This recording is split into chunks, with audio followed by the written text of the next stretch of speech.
ular aktiv hisobot ochilmaganligi uchun jarimaga bo'ladi. Hozir endi uni kompaniya ochiladi. Endi avtomatik o'zi hisobot ochilib ketadi. Borganimizda tadbirkorlar gaplashganimiz unutishimiz. Siz shekilga chek qilib berilgan.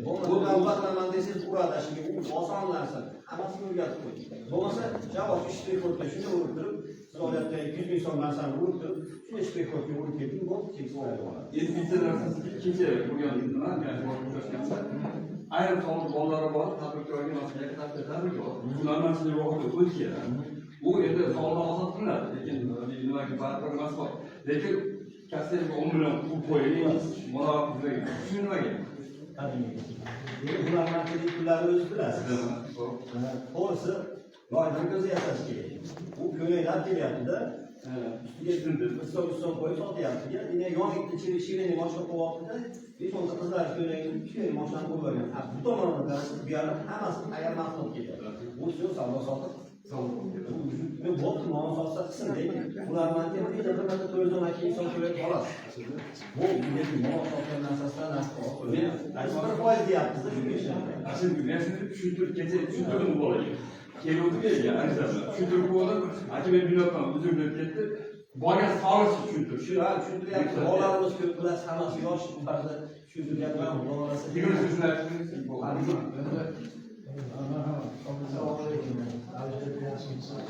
birinchi nima savol bersangiz bo'ladi.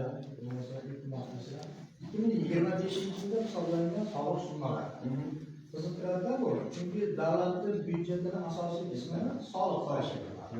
Hozirgi opamiz aytgan u kattaroq mablag' ajratish, Gulidona Saidovna aytgan qancha nimalarni qilish hammasi o'zimizning nimamizga bog'liq bo'ladi.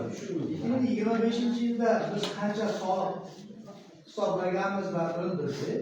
2026-yilda qancha soliq hisoblangan degan savol qiziqtiradi. Keyin jismoniy shaxslarga alohida yer, mulk soliqlari. Bular ham shu bizda nimani hisobiga o'sadi? Masalan, yer hisobiga o'sishi mumkin. Endi yer ham o'smaydi. Endi ko'tarilish, foizda ko'tarilishdi. Keyin mulk solig'iga qurilgan imoratini yoki kadastri bor yo'q yer hisoblariga o'sishi mumkin. Shu masalada birinchisi, ikkinchisi moliyaviy ishchilar bor. Oddiy oshxonaga ketsangiz ham xizmat u o'zidan o'zi chiqarib oladi, o'zi qaytib ko'rinmaydi. Gazga shoxobchaga ketsangiz ham o'sha nima bu bo'yicha ham bir qanday ishlar olib borilyapti sizlar tomonidan bayragi bozordagi narx navoni ham haligi stabilmensiz bir ma'noda ushlab turish bo'yicha ham o'zida turganmi shunaqa nimalar degan savollar qiziqtiradi. Rahmat. Asosiy savollarimizni keltirsak, o'tgan yil 40 milliard rejani 9 milliard reja bor edi, shuni 45 milliardga bajarganmiz. Belgisi mana 16 milliard qo'shimcha. Endi buni asosiy pulimiz mahalliy byudjetda avvalgi qoladigan bo'ldi. Qo'shimcha qiymat solig'i 20% masofalar 10% ketadigan bo'ldi.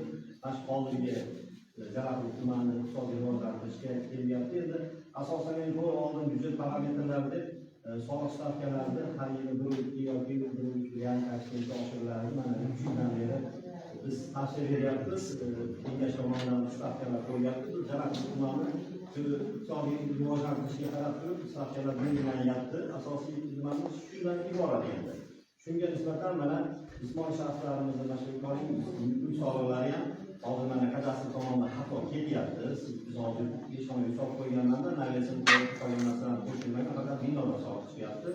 Endi yer man bu tushuncha men 6 so'mga berganman, ular ashga qarab qo'ygan. Uyga borgandan keyin u o'sha yarım 8 so'mga 10 so'm chiqyapti. Yaqinda murojaatchi hokimiyat qabulida banklarga keldik, qolamiz. O'zi Jalaquv tumaniga umuman qilmagan ekan, bir so'm soliq to'lamagan ekan, 18 yil rasm ishlab kelgan ekan. 8 so'mga soliq to'labdi, hokimga o'ylab sarflab pullar yordam berib, pullar yo'q, oqamga olib kelsam, yer 10 so'm deydi. Tashkil qo'ymagan ekan, osib deydi. Nimasini o'sib yashagan ekan, 3 yil qo'shimcha soliq to'laysiz. Shundan ko'pchilik shundan kelib chiqyapti. Yerimizni nima so'tdik, chunki aniq masalan kadastr aniqlagandan keyin yangi dasturimiz chiqib qoldi. Shu dasturga asosan 3 yil hujjatsizlar 3 yil soliqlar takror hisob bo'ladi. Shu 1-iyulgacha yillar kadastr qilib ulgurmagan foydalanishga yeramizki, dastur o'zi 3 karra 590 qarorlardan 3 karra o'zi soliq qiladi. Qolgan qismiga ikkinchi yarmi. Asosiy ish shu. Bormi yana savollar? Endi bir tadbir boradi. Hozir bir minutda.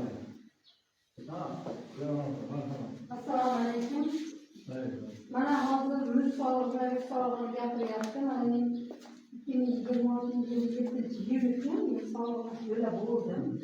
Lekin mana kadastr bo'lish kerak deyilyapti. Men bir dona o'zim uyimga 3 ta kadastr chiqib ketgan. Men to'lab kelganimdan keyin ham yana menga 3.300.000 qancha ham deb soliq kelyapti. O'zim bir yiliga 1.600.000 soliq to'layman. Ular menga yana qaytadan ashaqa har xil kadastrlarni raqamlarini yozib menga jo'natishdi. Men kelib uni oxir to'ntab kelganimdan keyin meni soliqchilar kadastrga jo'natishdi. Kadastrdan borib ikkitasini avtomatik o'zlari o'chirishdi. O'chirgandan keyin meni qaynonamdagi soliqni yeb to'ladim. Men ana shu soliqni yana oshirib to'ladim. Oshirib to'lab qo'ysam, menga yana hozir qarzdorlik kelyapti. Yana qarzdorlik kelyapti. Endi bunga qanday tushunsam deb hayron bo'laman.